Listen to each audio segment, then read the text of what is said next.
Buenos días. Hoy continuamos la enseñanza de cómo obra Dios en nuestras vidas. Y vimos la enseñanza anterior acerca de la providencia de Dios. Y vimos en esta primera parte de la enseñanza que Dios, después de crear el universo, interviene activamente en su creación para hacer su voluntad.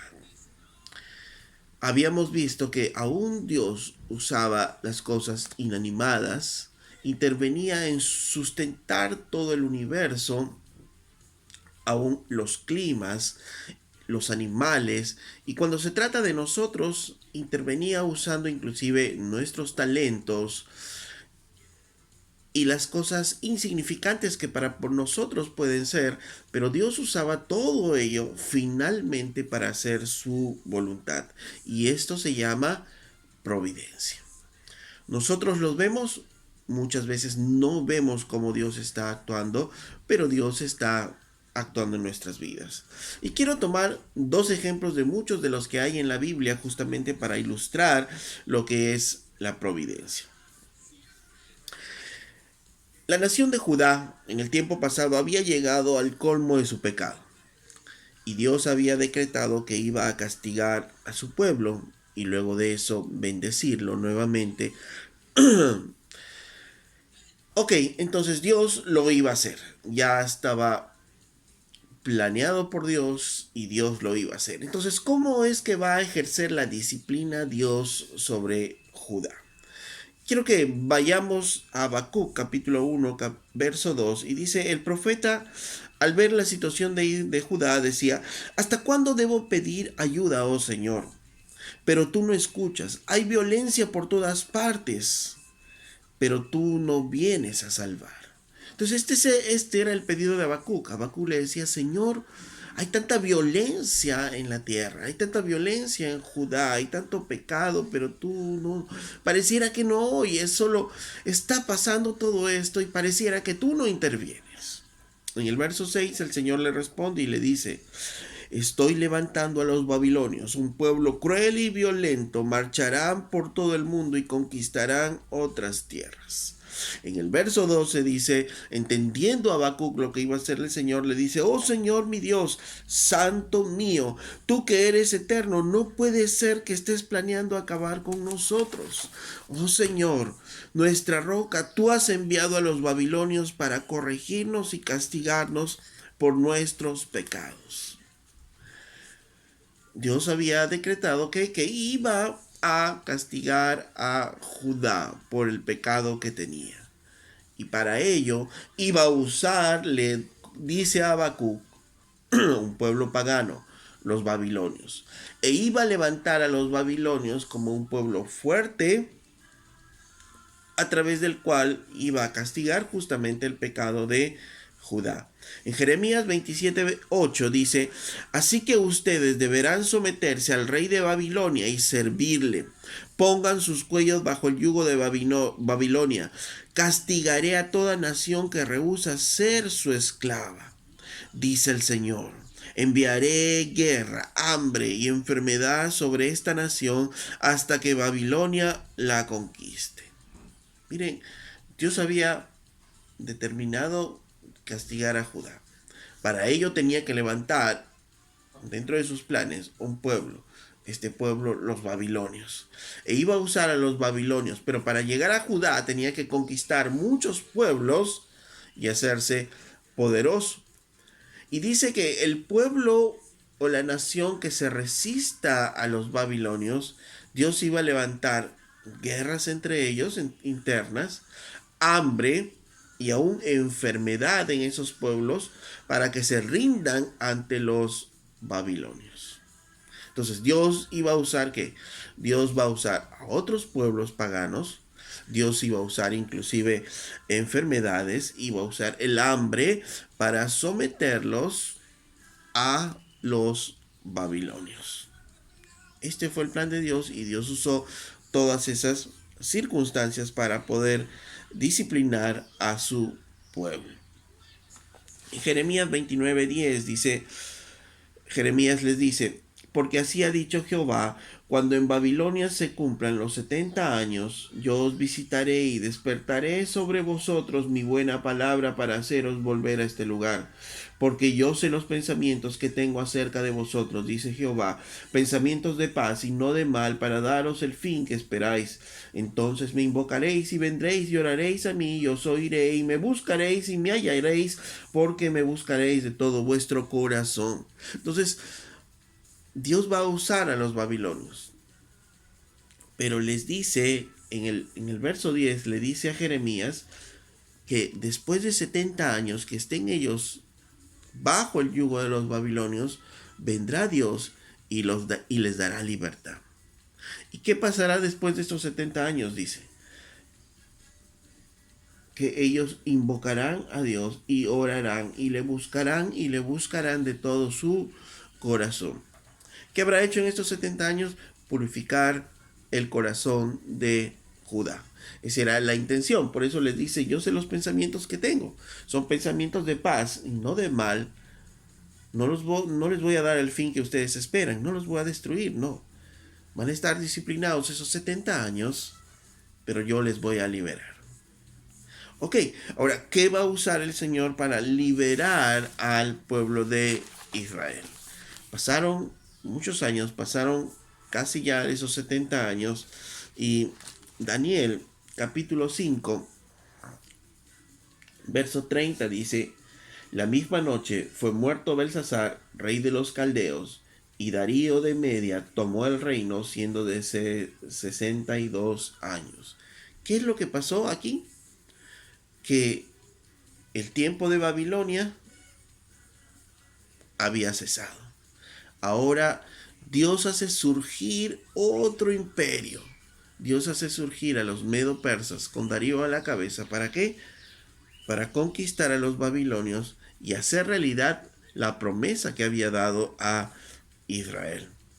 Daniel capítulo 9, verso 1 y 2 dice, en el primer año de Darío, hijo de Asuero, en el primer año del gobierno de la nación de los medos, que vino a ser sobre el reino de los caldeos, en el año primero de su reinado, yo, Daniel, miré atentamente en los libros el número de los años que habló Jehová al profeta Jeremías, que había de cumplirse las desolaciones de Jerusalén en 70 años. Entonces, Daniel observó en las escrituras y dijo, Dios nos va a redimir en 70 años. Y Daniel se puso a orar, se han cumplido estos 70 años. Entonces, se cumplieron los 70 años, tal como Dios lo había dicho, y ahora, ¿qué iba a pasar? ¿Cómo iba a usar Dios toda esta situación para liberar a su pueblo?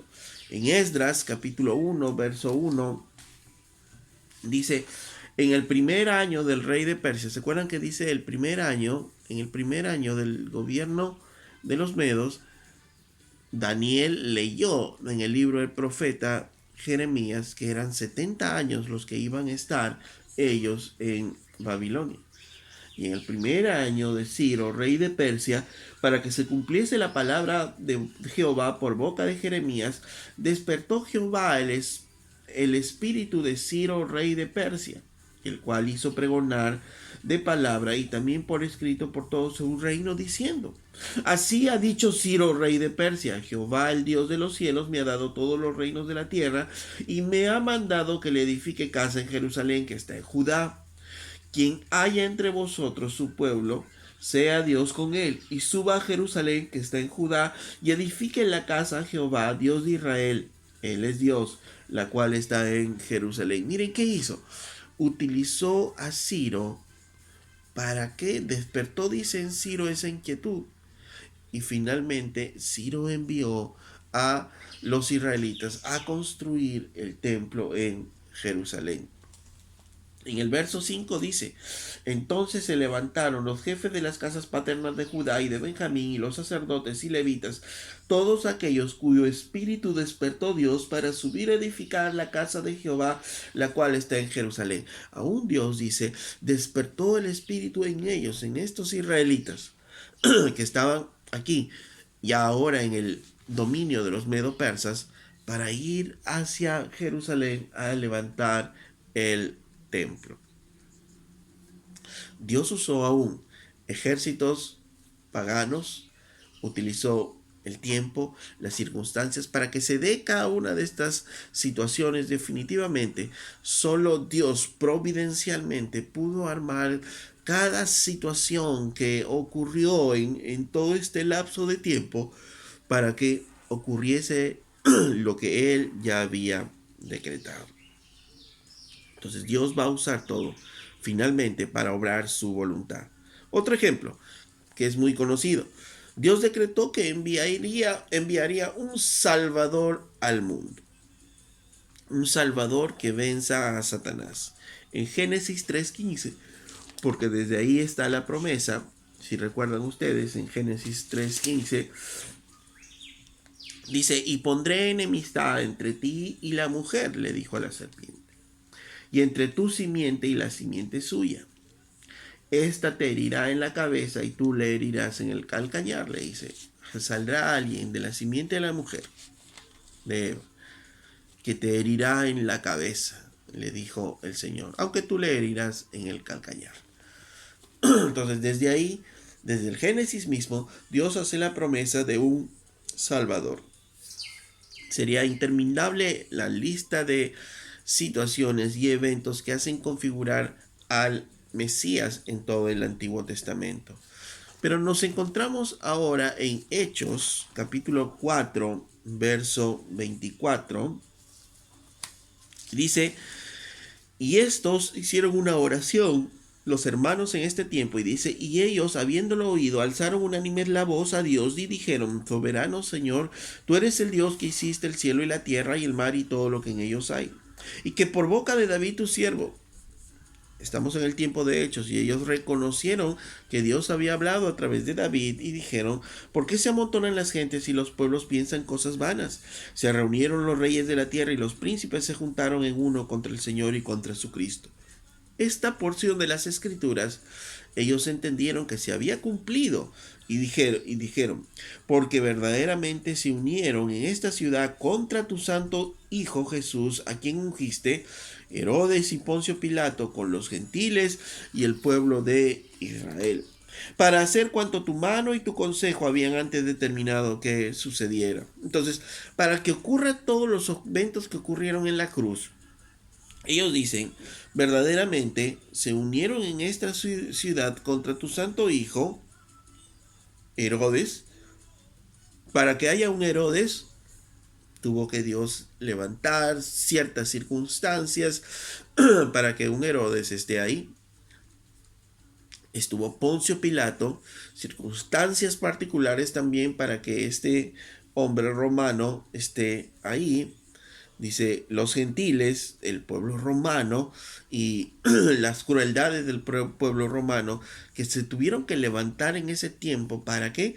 Para que se dé lo que ya Dios había prometido desde el Génesis. Y el corazón finalmente de los israelitas, ¿no?, que mandaron a su rey a la cruz. Dice en el verso 28: para hacer cuanto tu mano y tu consejo habían antes determinado que sucediera. Dios decretó que algo iba a suceder, pero para que ocurra, Dios empezó a usar diferentes circunstancias, tiempos, personas, posiciones, países, para que se den determinadas situaciones. Aún cuando Dios nos habla, si nos ponemos a pensar en Lucas 2.1, por ejemplo, dice: aconteció en aquellos días que se promulgó un edicto de parte de Augusto César que todo el mundo fuese empadronado. ¿Se acuerdan? Y por ese decreto que hizo Augusto, ¿qué es lo que pasó? María y José tuvieron que ir hacia Belén a empadronarse, y ahí es donde nació Jesús conforme a las Escrituras. Entonces, ¿Dios usó a quién? Dios usó a Augusto César para que todos se empadronaran. ¿Qué circunstancias hubieron para que él finalmente llegue a ese decreto de que todos se empadronaran? Dios usó cada situación para que se dé esto. Entonces, Dios va a usar diferentes situaciones, circunstancias, que a nuestro ojo y al ojo de la historia pueden pasar desapercibidos. Por ejemplo, si leemos libros de historia, leeremos seguramente cómo es que los babilonios se levantaron, cómo es que los medo-persas se levantaron, cómo es que después de ellos se levantan los griegos y cómo es que después de Alejandro Magno se levantan los romanos. Y todo eso será algo histórico y no veremos nada en ello. Pero sin embargo, en cada uno de estos hechos, la mano de Dios ha estado ahí constantemente para hacer cumplir su voluntad. Y esto es lo que es la providencia. ¿Y por qué es tan importante esto en mi vida? Porque es importante reconocer cómo es que Dios obra en nuestras vidas. Porque es importante reconocer esto de la providencia de Dios en nuestras vidas. En Efesios capítulo 1, verso 3, el Señor nos dice algo muy interesante, nos revela algo muy precioso y dice: toda la alabanza sea para nuestro Dios, el Padre de nuestro Señor Jesucristo, quien nos ha bendecido con toda clase de bendiciones en los lugares celestiales, porque estamos unidos a Cristo. Incluso antes de haber hecho al mundo, Dios nos amó y nos eligió en Cristo para que seamos santos e intachables a sus ojos. Dios decidió de antemano adoptarnos como miembros de su familia al acercarnos a sí mismo por medio de Jesucristo. Esto es precisamente lo que Él quería hacer y le dio gran gusto hacerlo. De manera que alabamos a Dios por la abundante gracia que derramó sobre nosotros los que pertenecemos a su Hijo amado. Entonces, ¿te das cuenta? Dice que Dios, aún antes que nosotros naciéramos, aún antes de la creación del mundo, Dios pensó en nosotros, sus hijos, y nos llamó a Él.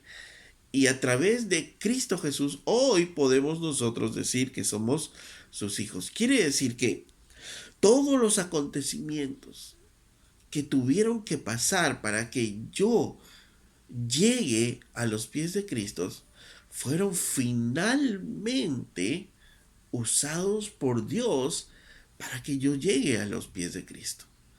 Algunas personas, decepciones, dolores, enfermedades.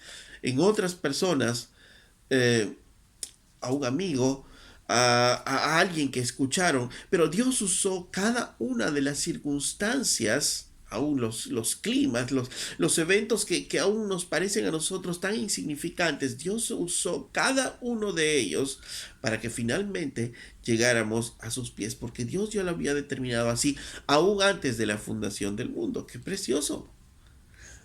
Pero esto se queda ahí, no, porque en Filipenses 1:6 dice que, y estoy seguro de que Dios, quien comenzó la buena obra en ustedes, la continuará hasta que quede completamente terminada el día que Cristo Jesús vuelva.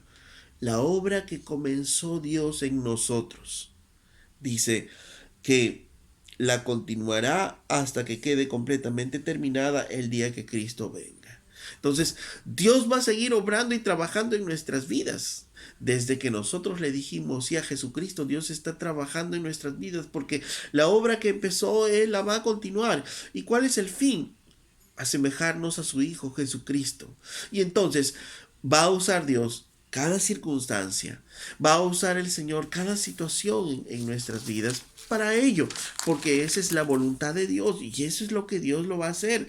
Dios va a seguir usando providencialmente cada circunstancia que nos rodean a nosotros. Dios va a usar nuestros trabajos, nuestras familias, nuestra economía, todo para continuar su obra en nuestras vidas. Y tal vez nosotros no lo veremos, tal vez nosotros no nos vamos a dar cuenta cómo Dios está obrando, pero podemos estar seguros de que Dios está usando aún el verano, la lluvia, el clima alrededor nuestro. ¿Para qué? Para hacer su obra. Momentos alegres, momentos tristes, momentos de decepción, momentos de triunfo, todo Dios lo va a usar para continuar su obra. Cuando entendemos de la el accionar providencial de Dios, podemos entender lo que en Romanos 8:28 dice, que a los que amamos a Dios, todas las cosas nos ayudan a bien. ¿No es cierto? Aquellos que fueron llamados con un propósito, porque a los que antes conoció también los predestinó para que fuesen hechos conforme a la imagen de su Hijo.